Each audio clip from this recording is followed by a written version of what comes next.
Coucou. En ce moment, c'est un peu compliqué pour nous. Surtout pour Chill, mais pour moi aussi. En fait, demain, je rentre chez moi, en région parisienne.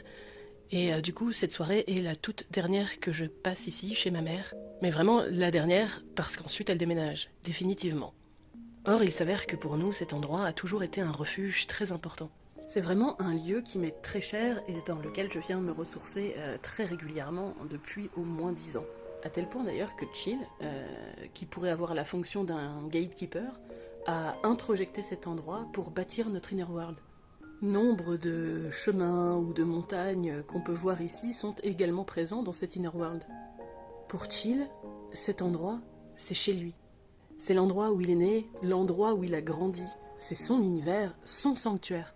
Bon, alors qu'il existait déjà bien avant que ma mère emménage ici. Mais dans son histoire, dans sa propre mémoire, il a intégré le fait que lui était né dans ce monde-là, dans ce monde inspiré de cet endroit. Du coup, quand on revient ici, c'est vraiment un retour aux sources. On se sent extrêmement bien, on est très apaisé. Et moi, j'ai vraiment la sensation de me ressourcer directement dans mon inner world. Bref, on l'aura compris, cet endroit est très important pour nous.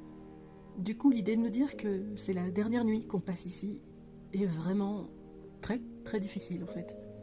Pour Chill surtout, c'est vraiment dur. Alors on s'attendait à ce que ça arrive parce que ma mère déménage tout le temps. D'ailleurs, les déménagements font partie des traumatismes de notre enfance. Déjà parce que je suis autiste et que les changements sont compliqués pour moi, et également parce que Chill, qui était également présent pendant notre enfance, avait déjà l'habitude d'introjecter les endroits dans lesquels on a vécu. Ce qui fait qu'à chaque déménagement, il voyait les bases de notre monde interne exploser en morceaux. En fait, à chaque fois, c'était une perte de repères énorme pour nous tous. Et aujourd'hui, avec ce déménagement, ça recommence. En fait, pour Chill, ce nouveau déménagement est vécu comme un véritable arrachement. Il a vraiment l'impression de perdre tous les repères et toutes les fondations qu'il s'est épuisé à bâtir durant toutes ces années, et de n'avoir soudainement plus aucun point d'attache dans le monde réel.